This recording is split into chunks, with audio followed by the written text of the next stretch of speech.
Drake, will Certified Lover Boy actually be good? Drakey, Dracula, whatever you want to call him. Hits, features, good and bad songs, who's counting? I guess they are. He's got an album on the way, this one titled Certified Lover Boy, which, when people first heard the name, the pitchforks were flaring up. I'm indifferent to it, but I mean, come on. The dude hasn't had the best names for stuff in the past. Are you that surprised? In this video, we're going to be talking about Drake's most recent stuff, see where he's going, and see what we can pull from it to find if Certified Lover Boy will actually be good. He's actually making some changes you might not have noticed. I'll show you how. I'm also really close to 300 subscribers, so if you want to help out and you're not already, consider subscribing. It's much appreciated. But anyway, let's get into it.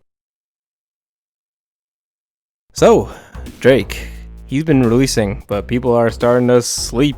And does this man even need an introduction at this point? I mean, the dude literally has a cardboard cutout of him. Doesn't get any better than that. But just in case you don't know, somehow, the Toronto artist that started his career in 2006 through a series of mixtapes, then rose to prominence in 2009 with his So Far Gone mixtape, and hit it big with his debut album, Thank Me Later. After that, he released his follow-up, Take Care, which cemented him as a superstar, and has been riding the wave ever since. This dude's got a lot under his belt, from features to smash hits to record-breaking numbers. It's insane having someone of this magnitude here, living with us now. Dude saw the streaming game and just destroyed it. He honestly is a living legend at this point, and we'll see his legacy he leaves in the years to come. And if you don't believe me, but although the numbers are crazy, that doesn't always translate to quality. Ever since the beef with Meek Mill, his albums have really taken a backseat in terms of focus and consistency, and I totally understand why people are asking this for his new album. Project after project of basic beats, basic bars. Like 1 or 2 is okay, but for 40 minutes?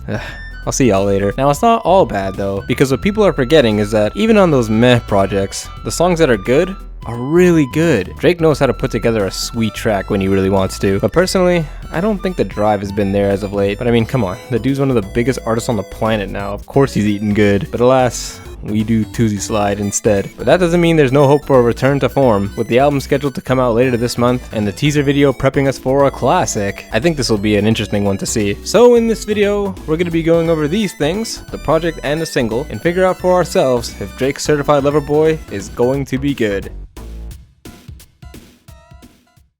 So to start off, we'll get into this bad boy right here. No, I could dance like Michael Jackson.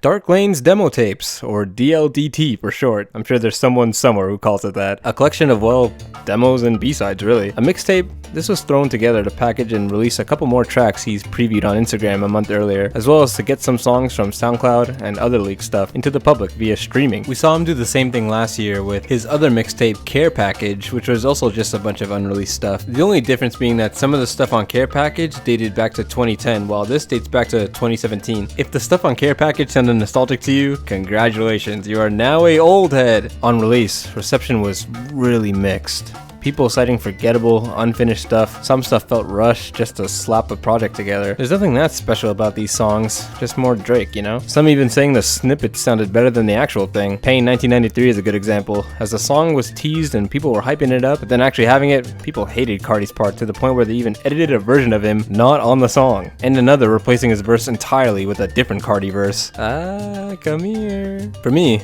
there's some nice songs here. I prefer rapping Drake, so songs like Losses and Deep Pockets are standouts for me. And for singing Drake, I really like Not To You with the one Chris Breezy. Chicago Freestyle was the project single, and I think this is nice too, but it was really carried by Giveon in my opinion. But other than that, I don't think this thing has any real focus, and I guess that's reflected on the charts too. This was Drake's first project since Thank Me Later to not debut at #1 on the Billboard. It was #2, being beaten out by country artist Kenny Chesney. Yes, country people listen to music too. It wasn't that big a deal, especially since it's just another Drake compilation, but for Drake, it's something to note.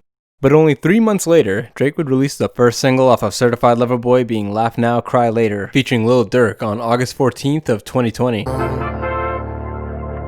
Baby. The song was teased on his IG just 2 days before it came out, and the video had him doing a bunch of crazy stuff around the Nike headquarters in Oregon. Basketball, riding jet skis, crying a lot. They really hit the jackpot. The cover and clips in the video are a reference to this picture of LeBron James for his draft day shoot from 2003. Baggy suits and oversized clothes. This was real fashion. But remember earlier when I said he was changing up his style? Well, here it is, on display, and here's how. This song sounds way more open and free compared to what we've been getting up until this point. A nice blend blend of singing and rapping, and Dirk on the song keeps it grounded in a hip-hop side rather than a straight pop tune. Drake hitting his punches, the beat complementing the triumph nature of it all. This is really good. Critics liking the song too. This dude from Pitchfork calling it, quote, one of the breeziest Drake songs to come out in a while. Others weren't feeling the hype too much, calling it a bit one note. For me, if you couldn't tell, I really liked this when it came out, and I agree with the Pitchfork dude. I am laughing now, Drake. Please don't make me cry later.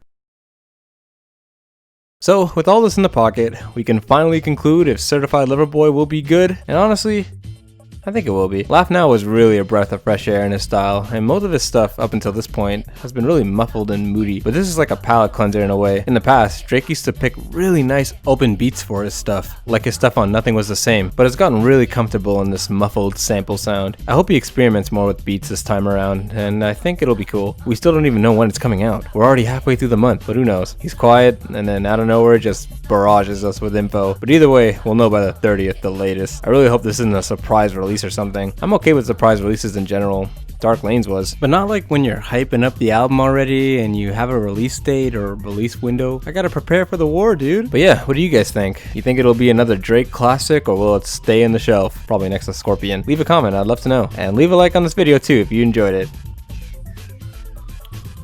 Dracula, Dracula. I'd watch a Dracula cartoon. It's like Drake, but he's like Dracula. He's like a vampire.